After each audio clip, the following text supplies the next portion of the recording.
ಎಲ್ರಿಗೂ ನಮಸ್ಕಾರ. ಎಲ್ಲರೂ ಹೇಗಿದ್ದೀರಾ? ತುಂಬ ಜನ ಮೆಸೇಜ್ ಮಾಡಿ ಕೇಳಿದ್ರಿ, ಮೇಡಮ್ ಕಣ್ಣಿನ ಸುತ್ತ ತುಂಬ ಡಾರ್ಕ್ ಸರ್ಕಲ್ ಆಗಿಬಿಟ್ಟಿದೆ, ತುಂಬ ಕಪ್ಪಾಗಿಬಿಟ್ಟಿದೆ, ಏನಾದರೂ ಕ್ರೀಮ್ಸ್ ಇದ್ದರೆ ಹೇಳಿ ಅಂತ. ಸೊ ಹಾಗಾಗಿ ಈ ವಿಡಿಯೋನ ಮಾಡ್ತಾ ಇದ್ದೀನಿ. ಸೊ ನಾನು ನಿಮಗೆ ಸಜೆಸ್ಟ್ ಮಾಡ್ತಿರೋಂಥ ಕ್ರೀಮ್ ಬಂದು ಐ ಬ್ಲಿಸ್ ಅಂತ ಹೇಳಿ. ಇದು ಅಂಡರ್ ಐ ಕ್ರೀಮ್, ತುಂಬ ಚೆನ್ನಾಗಿದೆ. ಡೆಫಿನೆಟಾಗಿ ನಿಮ್ಮ ಕಣ್ಣು ಸುತ್ತ ಇರೋ ಕಪ್ಪು ಹೋಗುತ್ತೆ, 100% ಹೋಗುತ್ತೆ.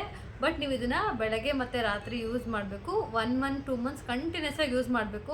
ಒಂದಿನ 2 ದಿನಕ್ಕಂತೂ ಹೋಗೋದಿಲ್ಲ. ನೀವು 1 ಮಂತ್ ಕಂಟಿನ್ಯೂಸ್ ಆಗಿ ಯೂಸ್ ಮಾಡಿದ್ರೆ ಡೆಫಿನೆಟಾಗಿ ನಿಮ್ಮ ಕಣ್ಣು ಸುತ್ತ ಇರುವಂಥ ಕಪ್ಪು ಹೋಗುತ್ತೆ. ಬೆಳಗ್ಗೆ ಫೇಸ್ ವಾಶ್ ಮಾಡಿ ಯೂಸ್ ಮಾಡಿ, ಆ್ಯಂಡ್ ನೈಟ್ ಮಲ್ಕೊಳ್ಳೋಕ್ಕಿಂತ ಮುಂಚೆ ಹಚ್ಕೊಂಡು ಮಲ್ಕೊಳ್ಳಿ. ಕಣ್ಣು ಒಳಗಡೆ ಹೋಗದೇ ಇರೋ ಥರ ನೋಡ್ಕೊಳ್ಳಿ. ಜಸ್ಟ್ ಹಿಂಗೆ ಔಟ್ ಸೈಡಲ್ಲಿ ಇಷ್ಟು ಮಾತ್ರ ಅಪ್ಲೈ ಮಾಡಬೇಕು. ಬೆಳಗ್ಗೆ ಮತ್ತು ರಾತ್ರಿ ಯೂಸ್ ಮಾಡಿ. ಐ ಬ್ಲಿಸ್ ಅಂತ ಈ ಕ್ರೀಮು, ಇದ್ರದ್ದು ಫೋಟೋ ಕೂಡ ಹಾಕಿರ್ತೀನಿ, ಡಿಸ್ಕ್ರಿಪ್ಷನಲ್ಲಿ ನೇಮ್ ಕೂಡ ಮೆನ್ಷನ್ ಮಾಡಿರ್ತೀನಿ. ಅಥವಾ ನಿಮಗೆ ಲಿಂಕ್ ಬೇಕು ಅಂದರೆ ಕಮೆಂಟ್ ಸೆಕ್ಷನಲ್ಲಿ ಲಿಂಕ್ ಅಂತ ಕಮೆಂಟ್ ಮಾಡಿ, ಪ್ರಾಡಕ್ಟ್ ಲಿಂಕ್ ಕೂಡ ನಿಮಗೆ ಸೆಂಡ್ ಆಗುತ್ತೆ. ಇದು ತುಂಬ ಚೆನ್ನಾಗಿದೆ, 100% ವರ್ಕ್ ಆಗುತ್ತೆ. ಬೇಕಿದ್ರೆ ಟ್ರೈ ಮಾಡಿ. ಸೊ ನೇಮ್ ಬಂದು ಐ ಬ್ಲಿಸ್ ಕ್ರೀಮ್, ಬೆಳಗ್ಗೆ ಸಂಜೆ ಯೂಸ್ ಮಾಡಬೇಕು. ಇದಾಗಿತ್ತು ಇವತ್ತಿನ ನನ್ನ ವಿಡಿಯೋ. ಈ ಕ್ರೀಮ್ ನಿಮಗೆ ಯೂಸ್ಫುಲ್ ಅನಿಸ್ತು, ಇದು ಒಂದು ಟ್ರಿಕ್ ವರ್ಕ್ ಆಯಿತು ಅಂದರೆ ನನಗೆ ಕಮೆಂಟನ್ನು ಮೆಸೇಜ್ ಮಾಡಿ ತಿಳಿಸೋದನ್ನು ಮರಿಬೇಡಿ. ತುಂಬ ಜನ ಮೆಸೇಜ್ ಮಾಡಿ ರಿಪ್ಲೈ ಮಾಡ್ತಿದ್ದೀರಾ, thank you so much. So ಇದಾಗಿತ್ತು ಇವತ್ತಿನ ವಿಡಿಯೋ ಇದಾಗಿತ್ತು. Thank you so much, bye.